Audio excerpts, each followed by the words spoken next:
नवाब मलिक सध्या पत्रकार परिषद घेतात. आपण थेट त्यांच्या पत्रकार परिषदेमध्ये जाऊया.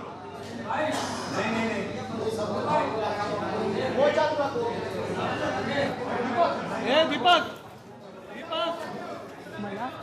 मला तुम्हाला सांगता येईल की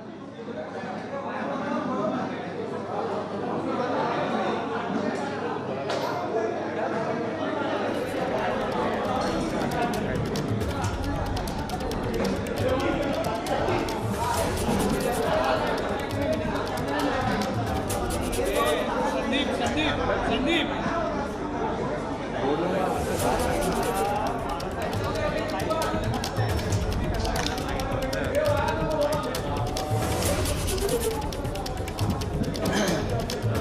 आणि आता जिल्हा परिषद निवडणुकीचे निकाल आपण बघतोय, तसं विश्लेषण बघतोय, पण त्यावर आपलं लक्ष असेल. नवाब मलिक आता बोलतायत या सगळ्या निवडणुकीच्या निकालानंतर. बघूयात ते नेमकं काय म्हणतायत पत्रकार परिषदेत.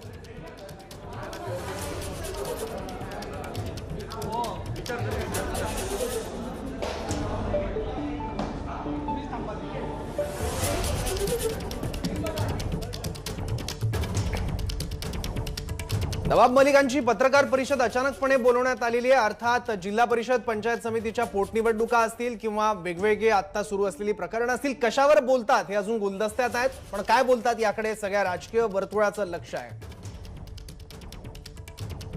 थोड्याच वेळात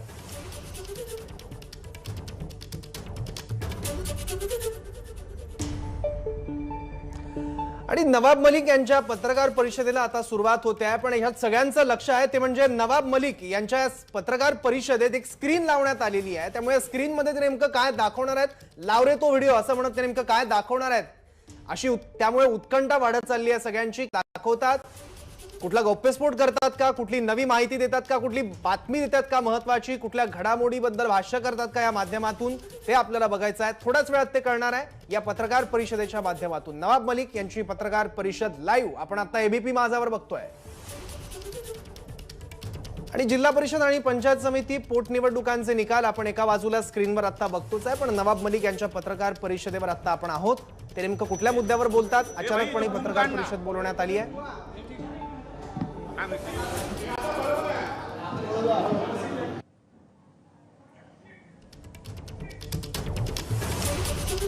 तर नवाब मलिक नेमकं काय बोलतात, कुठल्या मुद्द्यांवर ते बोलतात, कारण कुठली पार्श्वभूमी असू शकते. बऱ्याच महत्त्वाच्या घडामोडी घडत आहेत. त्यातल्या काही महत्त्वाच्या घडामोडी आपण आता बघितल्या. तर जिल्हा परिषद निवडणुकांचे निकाल आहेत, त्याचबरोबर पंचायत समिती पोटनिवडणुकांचे निकाल आहेत. दुसरीकडे ड्रग्स पार्टी प्रकरण असेल क्रूजवरचं, त्यानंतर लखीमपूर नसेल, असे बरेच महत्त्वाचे मुद्दे आहेत, बऱ्याच घडामोडी आहेत. यांच्यावर ते काही बोलतात का, किंवा इतर कुठली महत्त्वाची बातमी, गौप्यस्फोट ते करतात का? कारण त्यांच्या बाजूला एक स्क्रीन आहे, त्याच्यावर नेमकं काय दाखवणार आहे ते याकडे सगळ्यांचं लक्ष आहे. आणि त्यामुळेच उत्कंठा सुद्धा सगळ्यांची वाढत चालली आहे या पत्रकार परिषदेबद्दल. सुरू करू बाद में आजच्या या पत्रकार परिषदेला उपस्थित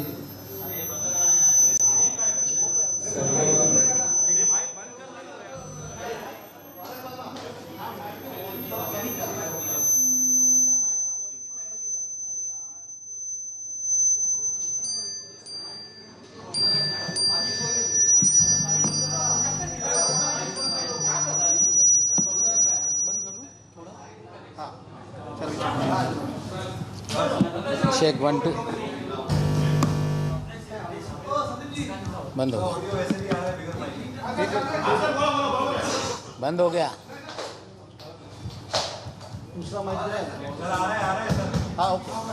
आजच्या या पत्रकार परिषदेला उपस्थित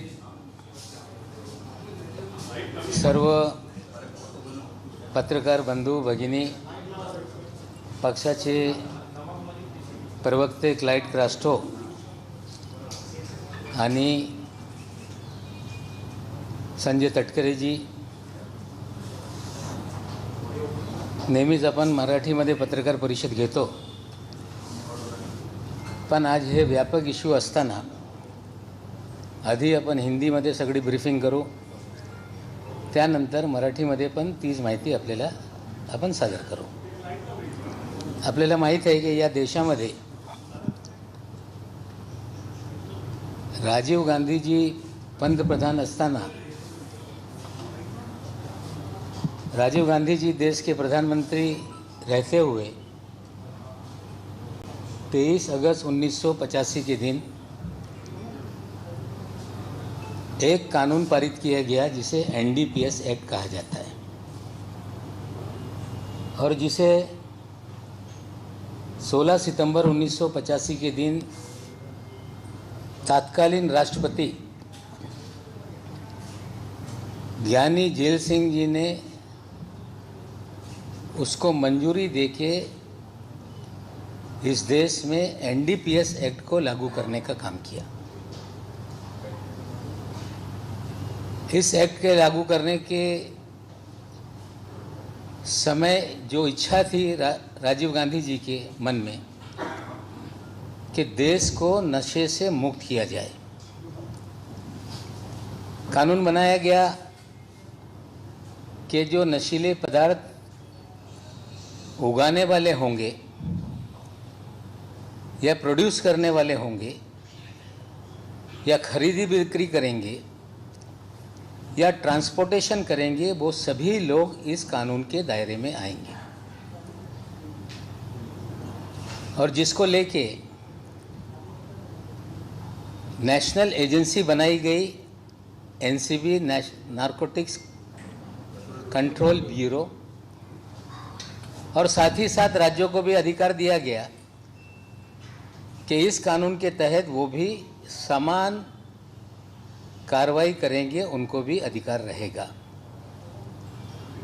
सेंट्रल एजेंसी बनाई इसलिए गई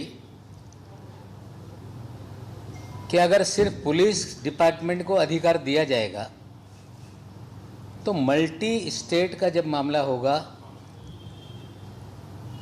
तो जो भी केसेस होंगे उससे डील करने में कठिनाई होगी, या विदेश से कोई मामला होगा तो राज्यों के पुलिस के पास उतना अधिकार नहीं होगा कि वो मामलों को डील कर पाए। इसलिए राज्यों के साथ साथ केंद्रीय एजेंसी का भी गठन करने का काम किया गया और 1986 से लेके आज तक 36 सालों से लगभग इस देश में ये एजेंसी काम कर रही है। इस एजेंसी ने राज्य स्तरीय, अंतर्राष्ट्रीय बहुत सारे रैकेट बस्ट करने का काम किया। इस एजेंसी का कामकाज 36 सालों में कभी भी संदेह के घेरे में नहीं रहा और देश के सभी नागरिक, सभी जागरूक नागरिक, सभी राजनीतिक दल हमेशा इस एजेंसी का सम्मान करते रहे और नशे की लत, नशे का कारोबार देश से खत्म हो, ये सबकी इच्छा है। महाराष्ट्र में भी, महाराष्ट्र गोवा का एक जोनल ऑफिस है जो हमारे इसी बैलेट फेयर के इलाके में है और पिछले लगभग 1 साल से सारा मीडिया अपने पत्रकारों को विशेष एनसीबी के लिए डिप्यूट करके रखा हुआ है। सुशांत सिंह की हत्या के बाद जिस तरह से सुशांत सिंह का मामला जो आत्महत्या है, हत्या कहकर बिहार में एफआईआर दर्ज किया गया, जुरिडिक्शन के बाहर एफआईआर दर्ज हुआ। बिहार सरकार ने निर्णय लिया कि सुशांत सिंह आत्महत्या का मामला जो वो सो कॉल्ड हत्या कह रहे थे उसे सीबीआई को सुपुर्द करने का काम किया गया और उसके बाद खबरें आने लगी कि ड्रग के कारण उनकी हत्या की गई। उसी समय से जो जोनल ऑफिस है ये लाइमलाइट में आ गया, खबरें प्लांट की गई, फिल्म इंडस्ट्री को बदनाम करने का प्रयास किया गया और लगातार एक के बाद एक फिल्म वालों को सम्मान दे के बुलाया जाता। पहले कैमरा सारे सेट किए जाते और सारी खबरें लगातार बॉलीवुड को लेके चलते रहती और एक परसेप्शन बनाया गया कि पूरा बॉलीवुड जो देश की फिल्म इंडस्ट्री मुंबई में है, ये नेक्सस हो गया है बॉलीवुड पूरे ड्रग रैकेट का। और उसी श्रृंखला में 3 तारीख की शाम में हम लोगों ने टेलीविज़न पे खबरें देखी कि एक क्रूज लाइनर जो पहली बार भारत में शुरू हुआ, बीच पानी में उस पे एनसीबी ने रेड कर दी। ये जो खबरें दिखाई गई उसके आधार पे मैं बोल रहा हूं। फिर गॉसिप शुरू हो गया कि एक मेगा स्टार के लड़के को डिटेन किया गया है। सारे चैनलों पे ये खबरें चल रही थी और उसी समय देश की एक एजेंसी है ANI, उन्होंने भी अपने फीड के जरिए कुछ वीडियोस रिलीज करने का काम किया, जिसमें जिन लोगों को डिटेन किया गया था उनको एनसीबी कार्यालय में ले जाते हुए वीडियो रिलीज किया गया। उससे पहले एक वीडियो रिलीज किया गया जिसमें जोनल डायरेक्टर ये कह रहे हैं कि हमने 8 से 10 लोगों को डिटेन किया है। मैं सबसे पहले एक वीडियो दिखा रहा हूं जिसमें शाहरुख खान के लड़के आर्यन खान को एनसीबी ऑफिस में ले जाया जा रहा है। आप लोग देखें, फिर उसकी मैं डिटेल आपको दूंगा। लाइट बना। जो हेयरलेस आदमी है उसको लेके जा रहा है, उसकी वीडियो जरा प्ले करिए, आप दिखाइए। लाइट बंद करो।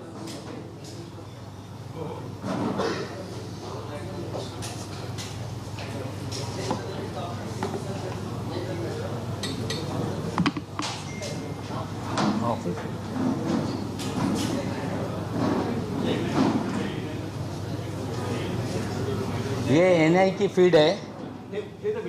वीडियो चलाइए, वीडियो।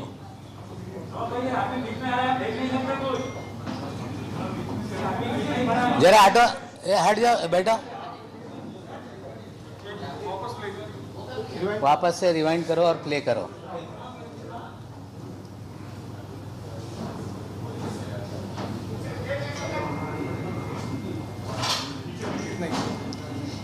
छोटा है फीड इसका, मैं आप लोगों को व्हाट्सएप के जरिए पूरी फीड आपको दे दूंगा। फिर यही व्यक्ति एक सेल्फी के साथ फोटो वायरल हुआ, जो आर्यन खान के साथ जिसका फोटो है ये वायरल हो गया। फिर ANI ने दिल्ली के एनसीबी के अधिकारियों के हवाले से एक खबर जारी की कि ये एनसीबी का अधिकारी नहीं है, इसका एनसीबी से कोई संबंध नहीं है। यही सबसे बड़ा सवाल है कि ये व्यक्ति कौन है। अगर ये एनसीबी का अधिकारी नहीं तो इस व्यक्ति को, एक व्यक्ति जिस पे आरोप है कि वो ड्रग इस्तेमाल करता है या उसके पोजीशन में ड्रग मिला तथाकथित, उसे वो घसीटते हुए, लाइट चालू करो, घसीटते हुए एनसीबी कार्यालय में कैसे ले जा रहा था, ये एनसीबी को बताना पड़ेगा कि इसका और एनसीबी का क्या कनेक्शन है। दूसरा एक वीडियो मैं आपको दिखा रहा हूं, जो दूसरा एक आरोपी है अरबाज सेठ मर्चेंट, उसे भी एनआई ने फीड की, जिसको एक व्यक्ति पकड़ के एनसीबी कार्यालय में ले जा रहा है। शुरू से लगा, शुरू। ये आदमी को देखिए जो लाल शर्ट पहना हुआ, फिर बताऊंगा।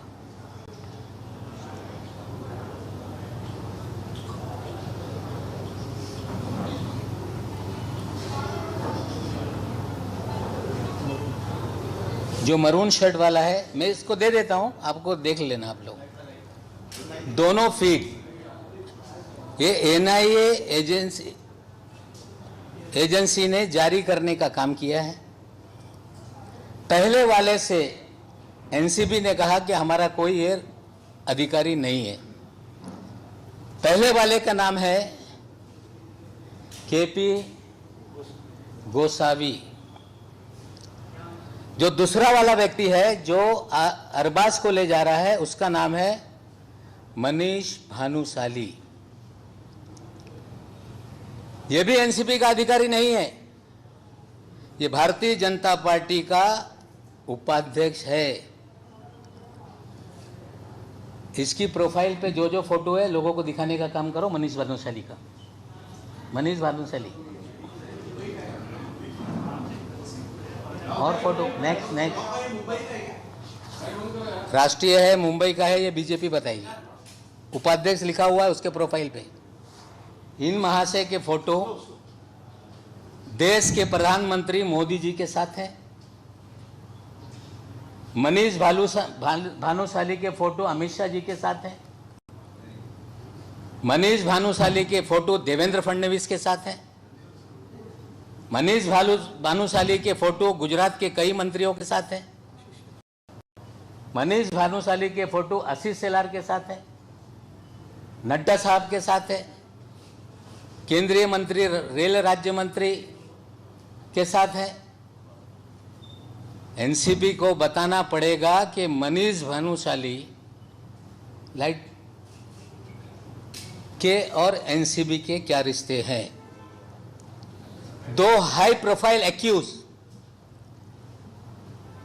एनसीबी ने दावा किया है कि क्रूज पे हमने छापा मारा, 3 दिन तक प्लानिंग चलती रही, 26 अधिकारियों के जरिए रेड की गई और जोनल ऑफिसर ने स्टेटमेंट दिया था कि हमने 8 से 10 लोगों को डिटेन किया है। उनकी भी बाइट है, मैं आपको थोड़ी देर में दिखाता हूं। बाद में खबर आई कि 8 ही आदमी थे। एक अफसर जो पूरी तरह से रेड को मॉनिटर कर रहा है, वेग स्टेटमेंट करता है कि 8 से 10 लोग थे। या तो 10 लोग रहे होंगे, 2 लोगों को छोड़ा गया, या 8 ही लोग थे, किसी और 2 लोगों को फ्रेम करने की साजिश एनसीबी ने की थी, ये स्पष्ट हो रहा है। और कुछ चीजें हैं, पहले वो बता देता हूं, फिर चीजों को फिर विस्तार से एक्सप्लेन करता हूं। जब ये सारा मामला शनिवार रविवार को टेलीविजन पे चल रहा था, रविवार को 8:30 बजे एनसीबी ने कुछ फोटोग्राफ और एक वीडियो रिलीज किया है क्राइम रिपोर्टर्स को।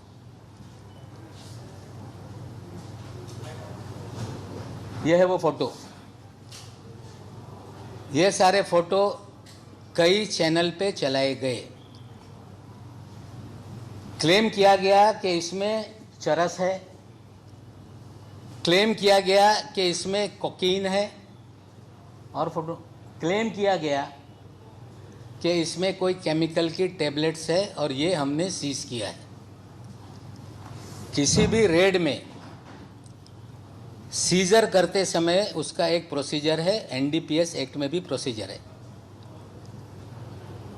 खबरें प्लांट की गई कि क्रूज से हमने पकड़ा है, लोगों के पास से हमने ये बरामद किया है। ये कोई भी मामला जो सैंपल के फोटो जारी किए गए, ये दिल्ली के एनसीपी से लोगों को जारी किया गया है।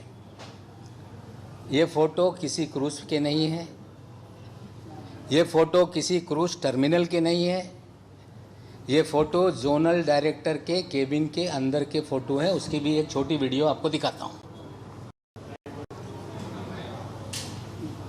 वीडियो चला वीडियो।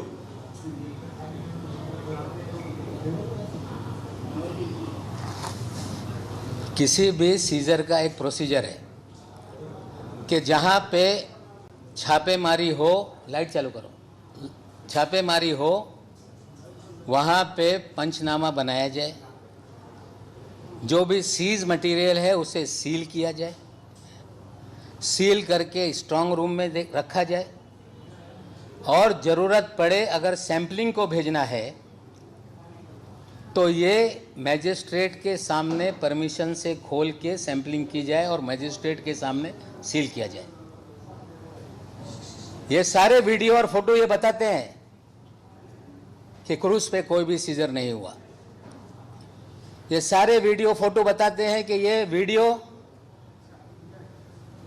जोनल डायरेक्टर के कार्यालय का है। या तो ये पूरा मामला फर्जी बनाया गया है, पब्लिसिटी के लिए बनाया गया है, मामला न्यायालय में है। जिनके खिलाफ मामला है वो कोर्ट के सामने अपने तथ्य रखेंगे। लेकिन पहला सवाल मेरा ये है एनसीबी से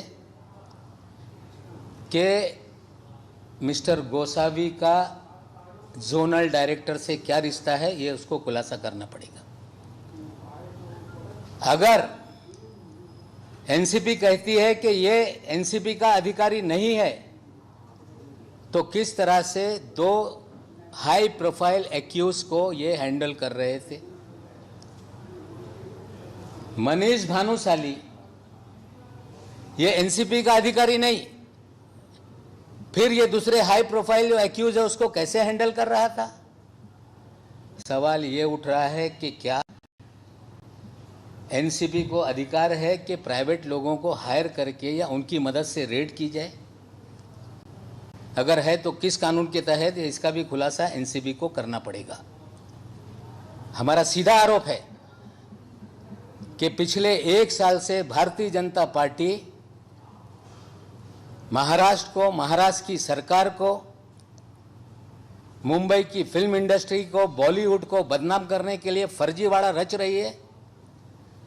और पूरा 3 तारीख का ड्रामा ये फर्जी है। और श्री मनीष भानुशाली, इनका प्रोफाइल अभी उन्होंने लॉक कर दिया है।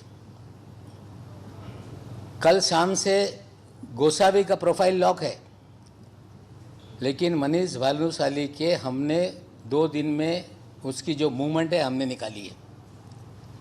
21 तारीख के दिन मनीष भानुशाली ये दिल्ली में था कुछ मंत्रियों के घर पे।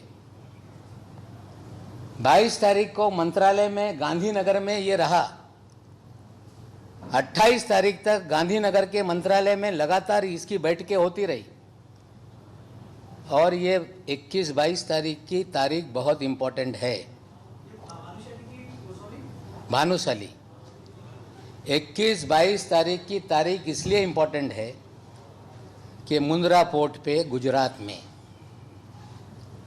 3,000 करोड़ के 27,000 करोड़ मुझे पता नहीं, लेकिन एक बड़ा अफगानिस्तान से ड्रग का कंसाइनमेंट पकड़ा गया। तो मनीष भानुशाली दिल्ली में किससे मिल रहा था? मनीष भानुशाली गुजरात में किन मंत्रियों के साथ बैठा था? 28 तारीख तक भानुशाली गुजरात के मंत्रालय में क्या कर रहा था? 28 को फिर बंबई आता है, फिर 1 तारीख के दिन फिर गुजरात में मंत्रालय में जाकर राणा नाम के एक मंत्री है उनके साथ बैठक करता है, और 3 तारीख को छापेमारी में लोगों को गिरफ्तार करता है। ये सारे सवाल के जवाब हमें लगता है कि एनसीपी को देना पड़ेगा। पूरा एनसीपी का इस्तेमाल भारतीय जनता पार्टी लोगों को बदनाम करने के लिए, अपने नेताओं और कार्यकर्ताओं को छापेमारी करवाने के लिए, जो लोग उनके खिलाफ है उसका इस्तेमाल किया जा रहा है। हमने सवाल खड़े किए हैं कि मनीष भानुशाली का गुजरात ड्रग का क्या कनेक्शन है, एनसीबी बताए। भारतीय जनता पार्टी बताए कि उनका उपाध्यक्ष राष्ट्रीय उपाध्यक्ष है, जो मोदी जी के एक्सेस है, जिसे अमित शाह जी का एक्सेस है, जेपी नड्डा का एक्सेस है। और मनीष भानुशाली को कौन सी जिम्मेदारी भारतीय जनता पार्टी ने दी है, ये दोनों लोगों को खुलासा करना पड़ेगा कि एनसीपी का भानुशाली का क्या कनेक्शन है, भारतीय जनता पार्टी का भानुशाली का क्या कनेक्शन है, और जो भी पिछले 1 साल में मुंबई शहर में बैठकर एनसीपी कर रही है, सारा फर्जीवाड़ा करके लोगों को बदनाम किया जा रहा है। जितने भी मामले बनाए गए, फिल्म वालों को टारगेट करके पब्लिसिटी लूटी गई। लगातार सारा देश का मीडिया अलग अलग लोगों को पूरी तरह से मीडिया ट्रायल करता रहा। मैं उम्मीद करता हूं कि आज सवाल जो मैंने उठाए हैं ये देश की जनता के सामने जाएंगे और भारतीय जनता पार्टी का एनसीपी पे क्या प्रभाव है, एनसीपी के लोग प्राइवेट लोगों के जरिए लोगों को गिरफ्तार किस तरह से करें, इसका खुलासा बीजेपी और एनसीपी को करना होगा। और ये शुरुआत है, बहुत सारी चीज़ें एनसीपी को लेके हैं, समय समय पे चीज़ें मैं आपके सामने रखूँगा। और आप पत्रकारों से भी विनती करता हूँ, खास करके क्राइम रिपोर्टर से, कि कोई अधिकारी फीड कर दे वो सच है ये मानकर आप खबरें ना चलाएं। कुछ तहकीकात आपको भी करनी है कि ये सच कितना है, झूठ कितना है। ये सारा मामला 3 तारीख का फर्जीवाड़ा है। गुजरात ड्रग कनेक्शन से भी कुछ कनेक्शन है। एनसीपी भारतीय जनता पार्टी के लोगों के साथ मिलकर लोगों को गिरफ्तार कर रही है। और ये जो सारे एविडेंस है मैं आपको व्हाट्सएप के जरिए सारी चीज़ें देता हूँ। और गोसावी ये क्लेम करता है कि ये प्राइवेट डिटेक्टिव है। गोसावी क्लेम करता है कि ये कोलालमपुर में रहता है। अब इतना बड़ा सब इंटरनेशनल कनेक्शन है। हमें लगता है कि दिल्ली के एनसीपी के मुखिया जो सवाल हमने खड़ा किए हैं उसका खुलासा करेंगे। अगर खुलासा नहीं करते हैं तो और सवाल कुछ दिनों में हम उनके सामने रखने का काम करेंगे। सर एक चीज यहाँ पर ये है कि ये भी सवाल उठेगा कि चूंकि आपके दामाद को भी गिरफ्तार किया गया था, इस वजह से जानबूझकर चाहे आप या फिर पार्टी के नाम पर एनसीपी को टारगेट किया जा रहा है। एक चीज और पहले उसका जवाब ले लीजिए, बहुत इंटेलिजेंट सवाल है आपका। 13 जनवरी के दिन 12 जनवरी को रात में हमारे दामाद को एक सम्मन आया।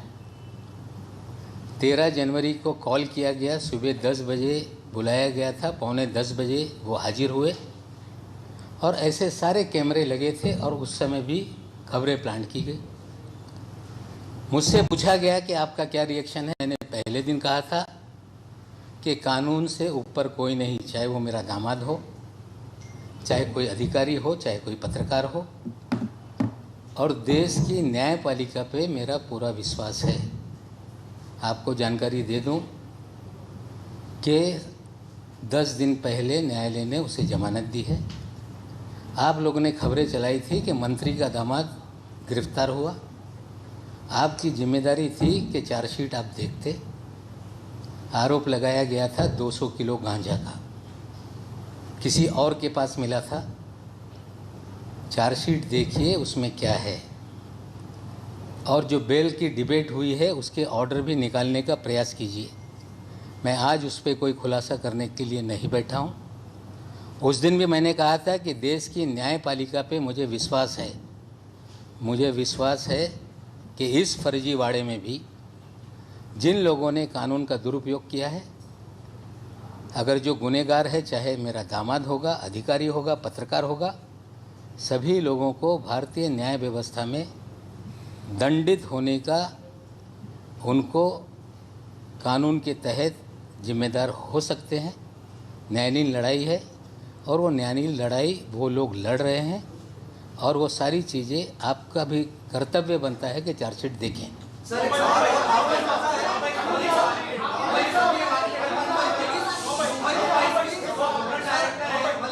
वन बाय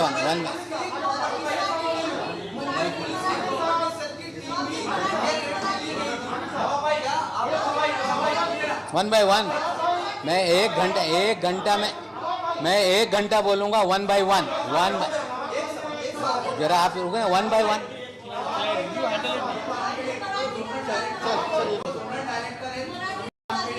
उन पर कार्रवाई होनी चाहिए। क्या आप मांग करते हैं कि इस मामले में किसी गंभीरता इस तरह अभी देखिए, कार्रवाई हो ऐसी मेरी कोई मांग नहीं। सबसे पहले जिन चीज़ों को मैंने आपके सामने रखा है कि गोसावी किस तरह से आर्यन को गिरफ्तार करके एनसीबी ऑफिस ले जा रहा था, कौन से अधिकार के तहत, इसका खुलासा एनसीबी करे। भानुशाली अरबाज को गिरफ्तार करके ले जा रहा था, कौन से अधिकार के तहत, एनसीबी इसका खुलासा करे।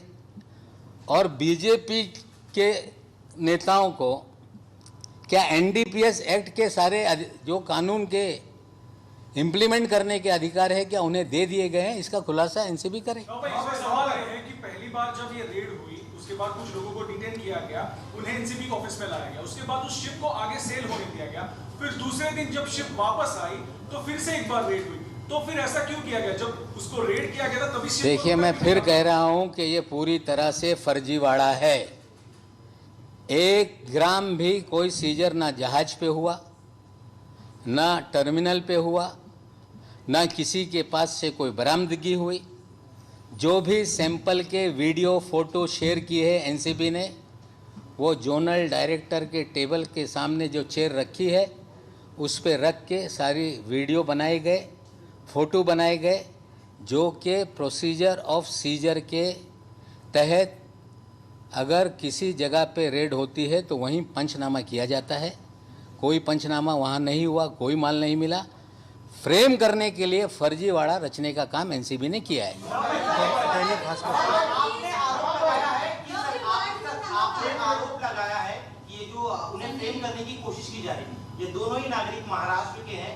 ऐसे में अगर इन्हें फ्रेम किया सच में जा रहा है, बतौर महाराष्ट्र सरकार के आपकी जिम्मेदारी नहीं होती इस मामले की भी जांच ऑर्डर आप कम से कम करें, ताकि अगर बेगुनाह फंसाया जाए तो उनको साथ इंसाफ। देखिए, मिस्टर गोसावी जो है ये बहुत बड़ा फ्रॉड है। गोसावी के ऊपर पूना मिरर की खबर है 2018 में मुकदमा दर्ज है फ्रॉडुलेंस का। गोसावी ने अपने स्टेटस पे वानखेड़े के साथ जो फोटो थी उसे हटा दिया है। रविवार के दिन डिनाइल के बाद बहुत सारे स्टेटस बदले गए हैं। निश्चित रूप से एनसीबी खुलासा नहीं करेगी। तो प्राइवेट लोग लोगों को किस तरह से गिरफ्तार कर रहे हैं, जांच का विषय है। देखते हैं एनसीबी क्या करती है। निश्चित रूप से अगर कोई लोग उगाही करने के लिए प्राइवेट लोग हाई प्रोफाइल लोगों को गिरफ्तार करेंगे, पकड़ के ले जाएंगे, तो किस अधिकार में है एनसीबी बताए। नहीं होगा तो निश्चित रूप से जांच करके जो गुनहगार होगा कार्रवाई होगी।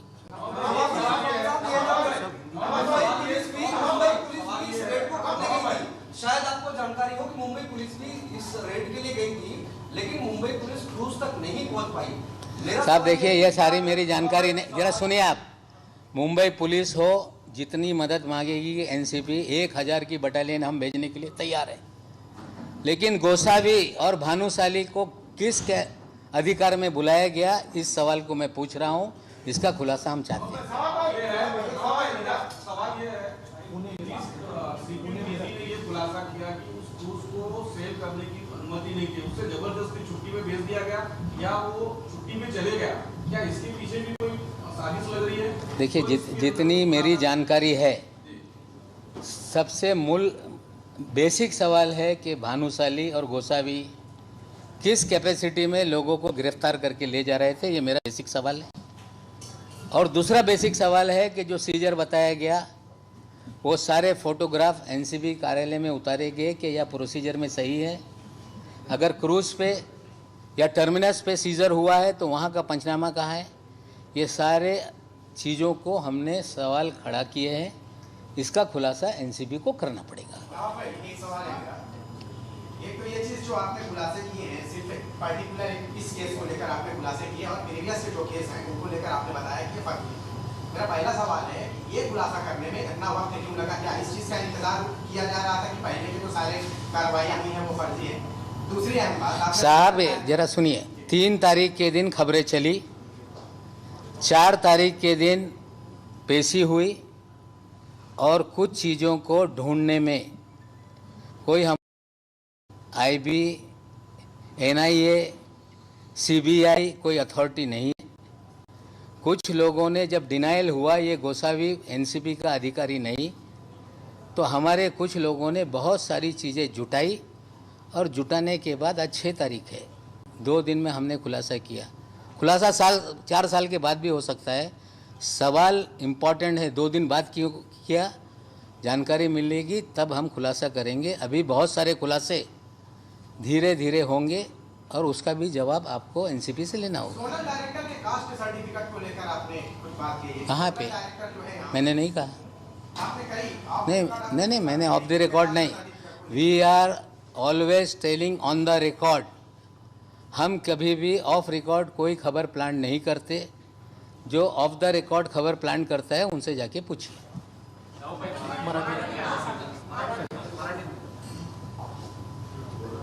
या देशामध्ये दिवंगत राजीव गांधी प्रधान असताना 1985 साली NDPS ॲक्ट तयार करण्यात आला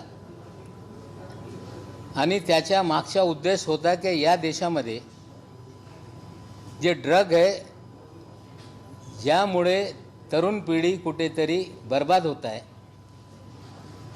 त्यांना याच्यापासून वाचवण्यासाठी कायदा करण्यात आला। त्याची अंमलबजावणी सुरू झाली। त्या कायद्याचे अधिकार राज्य सरकारांना पण देण्यात आले अंमलबजावणीचे। आणि या ड्रग केसेस मल्टी स्टेट असेल आंतरराष्ट्रीय असेल त्याला डील करण्यासाठी नार्कोटिक्स कंट्रोल ब्युरो हे गठीत करण्यात आला। गेल्या 35-36 वर्षे या देशामध्ये ही एजन्सी काम करत आहे। चांगल्या पद्धतीने या एजन्सीने या क्षेत्रामध्ये कामं केलेली आहे। या एजन्सीच्या बाबतीत कधीही कुठलेही प्रश्नचिन्ह निर्माण करण्यात आला नाही। प्रत्येक लोक या एजन्सीचा आदर करत राहिलेले आहे। गेल्या 1 वर्षापासून सुशांत सिंगच्या आत्महत्या झाल्यानंतर त्याचा गुन्हा ज्युरिडिक्शन नसताना बिहारमध्ये दाखल करण्यात आला। बिहार सरकारने निर्णय घेऊन तो खटला सीबीआय कडे वर्क केला। 1 वर्ष अधिक उलटून गेले। हत्या आहे की आत्महत्या अजून सीबीआयने खुलासा केलेला नाही। मग अचानक एनसीपीने ड्रगमुळे ही हत्या झाली आणि एनसीपीने रिया चक्रवर्ती असतील अनऑफिशियली बातम्या प्लॅन केली की संपूर्ण बॉलिवूडमध्ये ड्रग हा नेक्सस झालेला आहे। काही फिल्म इंडस्ट्रीच्या लोकांना संबंध देऊन बोलवण्यात आला आणि वर्षभरापासून बॉलिवूड हे ड्रग नेक्सस आहे अशी बातम्या पेरण्याची सुरुवात झाली। याच्या मागचा उद्देश एकच होता की मुंबईला बॉलिवूडला महाराष्ट्राला बदनाम करण्याचा कट कारस्थान हे भाजपकडून सुरू झालेलं आहे। 3 तारखेला सगळ्या चॅनलवर बातम्या सुरू झाली।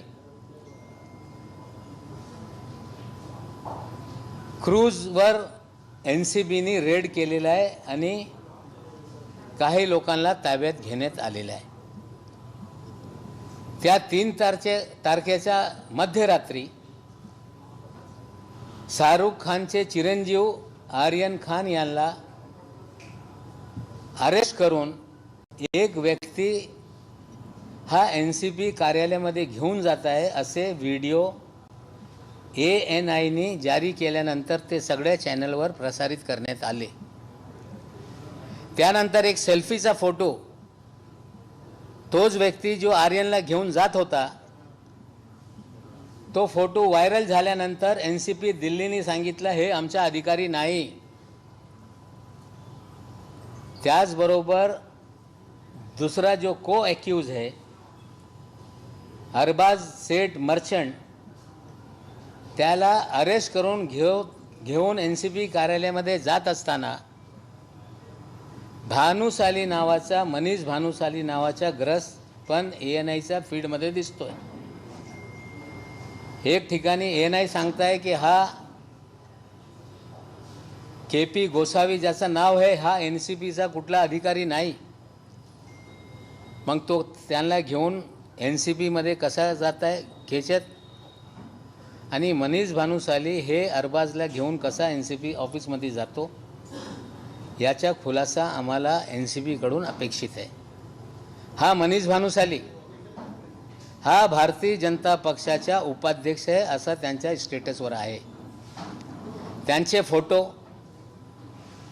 पंतप्रधान मोदी साहेब सोबत आहे, देशाचे गृहमंत्री यांच्यासोबत आहे, महाराष्ट्राचे माजी मुख्यमंत्री यांच्यासोबत आहे, भाजप नेते आशिष शेलार सोबत आहे, भाजपचे राष्ट्रीय अध्यक्ष नड्डा साहेब सोबत आहे, दानवे साहेब जे रेल राज्यमंत्री आहे त्यांच्यासोबत आहे, राणा केंद्रीय मंत्री त्यांच्यासोबत आहे, राणे साहेब सोबत आहे. मग हा भाजपचा नेता आहे हे सिद्ध आहे. मग भाजपच्या नेत्यांद्वारा हे कारवाई होते का या राज्यात, यांचा NCPचा काय संबंध आहे याचा खुलासा NCPने केलं पाहिजे. आणि ज्या दिवशी 4 तारखेला 8:30 ते 9 दरम्यान NCPने जे सीज केलेलं आहे त्याचे काही फोटोग्राफ आणि एक छोटा व्हिडिओ हे मीडिया ग्रुपमध्ये क्राईम रिपोर्टरला दिलं होता. हे सांगण्यात आलं की हे सीजर आम्हाला या 3 लोकांकडून आम्ही केलेलं आहे. हे सीजर कुठल्याही छापेमारी झाल्यानंतर सीजरची एक प्रोसिजर आहे. जो काही ते रिकव्हरी होते त्याला सील केलं पाहिजे, त्याच ठिकाणी पंचनामा करून पंचाचे सह्या घेतले पाहिजे. पण हे फोटो क्रूजवरचे नाही, हे फोटो क्रूज टर्मिनलवरचे नाही, हे फोटो झोनल डायरेक्टरच्या कार्यालयातल्या एक कुर्सीवरचे फोटो आहे. तिथून हा फोटो मीडियाला सर्क्युलेट करण्यात आला. हे फोटो काही राष्ट्रीय चॅनलनी दाखवले, म्हणजे एक तरी तिकडे कुठलेही सीजर किंवा रिकव्हरी झालेली नाही. स्वतः रिकव्हरी दाखवत आहे स्वतःच्या कार्यालयामध्ये, म्हणजे कुठल्याही प्रकारची रिकव्हरी नसताना या लोकांना बदनाम करण्यासाठी जे गेली 1 वर्षापासून फिल्म इंडस्ट्रीला बदनाम करत आहे, त्यासाठी हे सगळे प्लॅन करून कारवाई झालेली आहे. मनीष भानुशाली हे यांचा गुजरात ड्रग कनेक्शन काय आहे याचा पण खुलासा NCPकडून आम्हाला अपेक्षित आहे. कारण मनीष भानुशाली हे 22 तारखेला दिल्लीमध्ये केंद्रीय मंत्र्यांच्या सोबत होते. मनीष भानुशाली 22 तारखेला गुजरातच्या मंत्रालयामध्ये काही मंत्र्यांसोबत अधिकाऱ्यांसोबत होते. 28 तारखेपर्यंत ते तिकडे राहिले आणि त्याच काळामध्ये मुंद्रा इथे 3,000 कोटी असेल की 27,000 कोटी मला माहीत नाही, पण सीजर झाला होता. याचा मनीष भानुशालीचं काय कनेक्शन आहे याचा पण खुलासा NCPने केलं पाहिजे. त्या बाबतीत कुठलेही प्रेस रिलीज निघत नाही. मग तोच मनीष भानुशाली 28 तारखेला मुंबईला येतो, 1 तारखेला पुन्हा अहमदाबादला जातो, 3 तारखेला रेडमध्ये सामील होतो. स्वतः अरबाजला तो अरेस्ट करून कार्यालयामध्ये घेऊन जात आहे. म्हणजे भाजपचे लोक NCPच्या कायद्याचा अधिकार घेऊन हे कारवाया करत आहे. याचे खुलासे आम्हाला NCPकडून पाहिजे. आणि भाजपचा हा नेता आहे, त्याचे फोटो आहे. मनीष भानुशाली हा भाजपच्या कुठल्या पदावर आहे? राष्ट्रीय उपाध्यक्ष आहे. कारण राष्ट्रीय उपाध्यक्ष शिवाय मोदी साहेबांसोबत याचे फोटो येऊ शकत नाही. नड्डा साहेबांच्या ऑफिसमध्ये याचे फोटो आहे. किंवा माधवराव शिंदेचे चिरंजीव जेव्हा हे भाजपमध्ये प्रवेश घेत होते त्या दिवशी पण मनीष भानुशाली मीडियाशी संवाद साधत होता. आमचं एकच म्हणणं आहे की भाजपने या मनीष भानुशाली कुठल्या पदावर आहे याचा खुलासा केला पाहिजे. आणि या सगळ्या कारवाई करत असताना कुठल्या अधिकाराखाली त्यांनी कारवाई केली हे NCPने खुलासा केला पाहिजे. हे आमचा स्पष्ट प्रश्न आहे.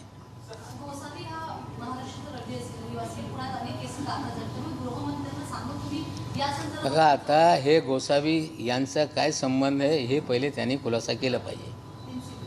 पण हा KP गोसावी हे फ्रॉड आहे. त्याच्या फेसबुक स्टेटसवर प्रायव्हेट डिटेक्टिव्ह असं दाखवत आहे. ज्या दिवशी NCBने खुलासा केला हा आमचा अधिकारी नाही, त्याआधी त्याच्या स्टेटसवर झोनल डायरेक्टरसोबत फोटो होता. आता स्टेटस त्यांनी लॉक केलेला आहे. त्या स्टेटसवर बाउन्सर घेऊन एक फोटो त्यांनी टाकून ठेवलेला आहे. तो KP गोसावी गाड्या घेऊन फिरताय, त्या गाडीमध्ये समोर पोलीसच्या पाटी लावून पण फिरताय, बंदुका घेऊन फोटो काढून व्हॉट्सअपवर टाकताय. आणि हा KP गोसावी याच्यावर पुण्यामध्ये या फरासखाना पोलीस स्टेशनमध्ये फ्रॉडचा एक गुन्हा दाखल आहे. ते पुणे मिररची बातमी आहे. निश्चित रूपाने या दोन खाजगी लोकांच्या माध्यमातून महाराष्ट्रामध्ये प्रायव्हेट लोकांवर कारवाया होत, खंडणी रॅकेट सुरू आहे काय, अधिकारी यांच्या माध्यमातून वसुली करताय काय, हे सगळे प्रश्न आहे. आज जे आम्ही प्रश्न विचारतो या दोघांच्या बाबतीत NCBने खुलासा केला पाहिजे. आणि टप्प्याटप्प्याने या NCB ज्याची एक प्रतिष्ठा होती गेली 35 वर्ष, या वर्षभरामध्ये या कार्यालयाचा राजकीय वापर झाला, लोकांना बदनाम करण्यासाठी याचा वापर झाला, खंडणी वसूल करण्यासाठी झाला, लोकांच्या मनात भीती निर्माण करण्यासाठी झाला. टप्प्याटप्प्याने आणखीन खुलासे मी स्वतः करणार आहे. काही पत्रकारांनी मला विचारला की तुमच्या जवाईवर कारवाई झाल्यानंतर तुम्ही आज हे प्रेस कॉन्फरन्स घेताय. 13 तारखेला माझ्या जवाईला बोलवण्यात आला संबंधद्वारे. 12 जानेवारीला रात्री 10 वाजता संबंध मिळाल्यानंतर 10ची वेळ होती, 9:45ला तो हजर झाला. नंतर त्यांना अटक करण्यात आला. त्या दिवशी मला पत्रकारांनी विचारल्यानंतर माझी प्रतिक्रिया होती की कायदेपेक्षा कोणी मोठा नाही, तो माझा जवाई असेल, अधिकारी असेल, पत्रकार असेल. आणि या देशातले लोकशाहीमध्ये न्यायव्यवस्थेवर माझे पूर्ण विश्वास आहे.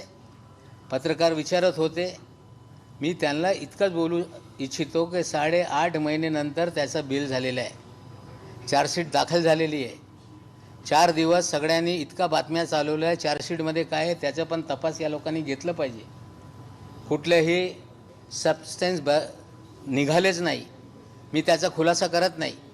आता न्यायालयामध्ये तो विषय आहे. न्यायव्यवस्थेवर माझा विश्वास आहे, ते स्वतः न्यायालयीन लढा लढतील. पण आमच्यावर कारवाई झाल्यानंतर जवाईवर मी कधी खुलासा केला नाही, त्या बाबतीत कुठलेही स्टेटमेंट काढले नाही. न्यायपालिकेवर माझा विश्वास आहे, मी सांगितलेला आहे. पण गेले 4 दिवस ज्या पद्धतीने फर्जीवाडा सुरू आहे, प्रायव्हेट लोक अधिकारी बनून कारवाया करताय, बंदुका घेऊन फिरताय, गाडीमध्ये पोलीसच्या स्टिकर लावताय, ते NCB कार्यालयामध्ये लोकांना पकडून घेऊन जात आहे. म्हणजे या दोघांना कुठले अधिकार NCBने दिलेले आहे याचा खुलासा NCBने केलं पाहिजे. आणि निश्चित रूपाने आणखीन काही गैरकायदेशीर बेकायदेशीर विषय असेल तर राज्याच्या गृह खात्याची पण जबाबदारी याच्या बाबतीत त्यांनी लक्ष घाललं पाहिजे.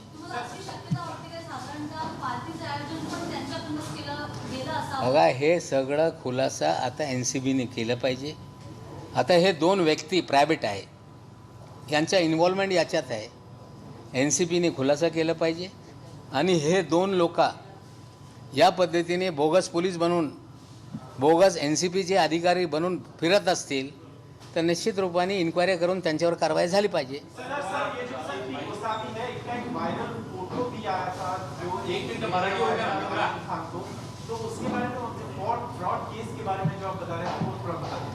नहीं, उसका फ्रॉड है, वो फ्रॉड का लिंक दिखा दो, मैं आपको लिंक दे देता हूँ सबको.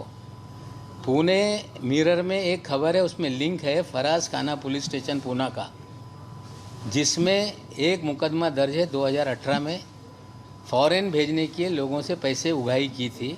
उसका लिंक मैं आपको हैंडओवर करता हूं. और निश्चित रूप से ऐसे फ्रॉड NCB के अधिकारी बने हुए हैं तो कुछ ना कुछ बड़ा गड़बड़ घोटाला महाराष्ट्र के NCB के जोनल ऑफिस में चल रहा है, ये इससे स्पष्ट है. भाजप नेते किंवा पदाधिकारी यांच्या सांगण्यावरून किंवा सल्ल्याने अशा पद्धतीने कारवाई केल्या जातात असं तुम्हाला वाटतं का? नाही, भाजपच्या राष्ट्रीय उपाध्यक्ष आहे की राज्याच्या उपाध्यक्ष मला माहीत नाही, पण या कारवाईमध्ये भाजपचे नेते आहे ते अरबाज सेठ यांना अटक करून घेऊन जाताना दिसत आहे. आता भाजपचे लोक NCB अधिकारी बनून कारवाया करताय. ज्या नेत्यांचे फोटो पंतप्रधानपासून गृहमंत्री, रेलमंत्री, JP नड्डा, माजी मुख्यमंत्री आशिष शेलार या सगळ्यांसोबत फोटो असताना हे कुठल्या अधिकाऱ्यांनी कारवाई करत दिसत आहे?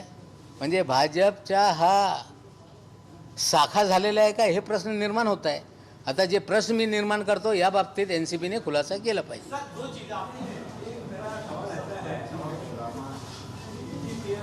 महाराष्ट्र गवर्नमेंट की एफर्ट की इम्प्लीमेंट करने का ये केंद्र सरकार आगे यहाँ पूरा करके जाती है.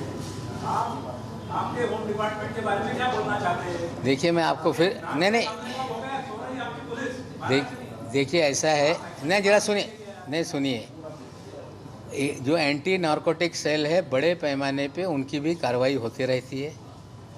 गुना दाखिल होता है, लोगों को अरेस्ट होता है, मुकदमे दर्ज होते हैं, कन्विक्शन भी होता है. लेकिन उसमें ना, एक मिनट जरा रुकिए ना, लेकिन उसमें कभी पब्लिसिटी का काम ATS एंटी नार्कोटिक सेल ने किया नहीं.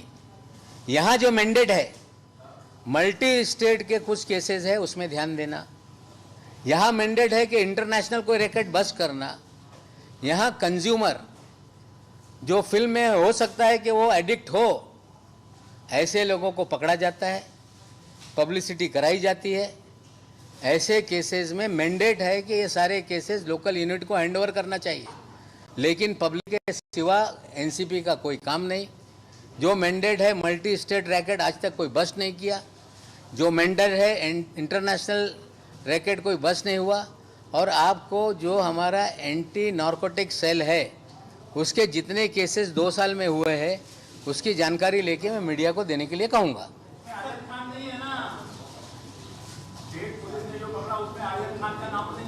नहीं, तो आर्यन खान को पकड़ा गया, वो केस सही है कि गलत, हमारी जानकारी से फर्जीवाड़ा है.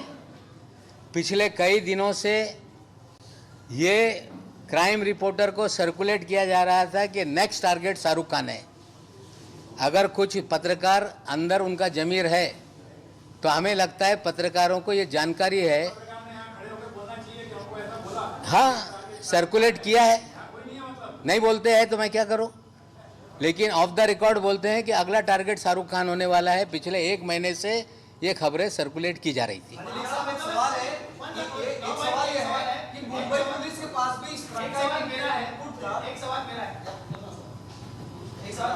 आर्यन खान के बारे में आप कह रहे हैं कि पूरा फर्जीवाड़ा है, तो क्या उन्हें फ्रेम किया जा रहा है? अगर किया जा रहा है तो क्यों किया जा रहा है? आप कह रहे हैं किसी और मैसेज सर्कुलेट हो रहे थे, वो टारगेट पे थे, उसकी मीटिंग क्या वजह से? देखिए ऐसा है, पब्लिसिटी ये NCP का बड़ा खेल हो गया. पडुकोन को लेके पब्लिसिटी मिली. हमें लगता है इससे बड़ा पब्लिसिटी का कोई भी हथियार नहीं हो सकता. और शाहरुख खान का BJP का क्या रिश्ता है आप लोग को पता है. जो भी असंतुलता पे कुछ बात करता है तो उसको हम ठीक कर देंगे, इस तरह की बातें होती रही है. वो गुनहगार है, ये कहा जा रहा है कि वो एडिक्ट है. लंदन में एडिक्शन था, दुबई में एडिक्शन था, हो सकता है एडिक्ट होगा, लेकिन ये जो मामला बनाया गया है ये पूरी तरह से पब्लिसिटी और फर्जीवाड़ा है. जिन 2 प्राइवेट लोगों का इस्तेमाल किया गया है वो गैर कानूनी है, उसका खुलासा NCB करे, हम मांग करते. Thank you. ABP माझा, उघडा डोळे बघा नीट.